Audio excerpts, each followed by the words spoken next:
বাংলাদেশে একটা বিরাট অংশের পুলিশ বাহিনীর সদস্যরা ছিল হচ্ছে আসলে গোপালগঞ্জ।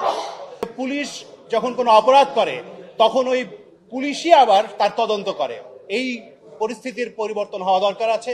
বাংলাদেশে পুলিশ গত অভ্যুত্থানের সময় আমরা এটা দেখেছি যে পুলিশ কিভাবে নির্বিচারে গুলি করে মানুষকে হত্যা করেছে। ফলে পুলিশের যে লেথাল উইপন ব্যবহার করার যে নীতি সেটা পরিবর্তনের বিষয় আছে।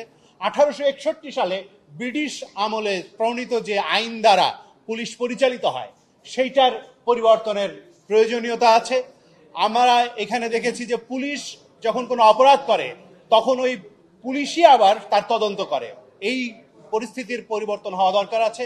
আমরা দেখেছি গত বেশ কিছুদিন ধরে আপনারা দেখবেন যে বাংলাদেশে একটা বিরাট অংশের পুলিশ বাহিনীর সদস্যরা ছিল হচ্ছে আসলে গোপালগঞ্জ, এবং এটাকে জেলা কোটাকে আসলে বিভিন্নভাবে ব্যবহার করা হয়েছে। অন্যান্য গোপালগঞ্জ থেকে মানুষ নিয়ে এসে মানিকগঞ্জে, গোপালগঞ্জ থেকে নিয়ে এসে নারায়ণগঞ্জ নরসিংদীতে স্থাপন করে তাদেরকে পুলিশ বাহিনীতে ঢুকিয়ে ওটা নারায়ণগঞ্জের নরসিংদীর মানিকগঞ্জের সদস্য হিসাবে দেখিয়ে এইভাবে ভুয়া জেলা কোটায় ঢোকানো হয়েছে, ভুয়া মুক্তিযোদ্ধা কোটায় ঢোকানো হয়েছে। এই সমস্ত কিছুরও তদন্ত হওয়া দরকার এবং এই পুলিশ বাহিনীর শুদ্ধিকরণ হওয়া দরকার। আমরা মনে করি যে কমিশনের কাজ এটাও হবে। একই সঙ্গে ভবিষ্যৎ কাজের সঙ্গে সঙ্গে বর্তমান পুলিশ বাহিনীর শুদ্ধিকরণের কাজও তাদের হবে।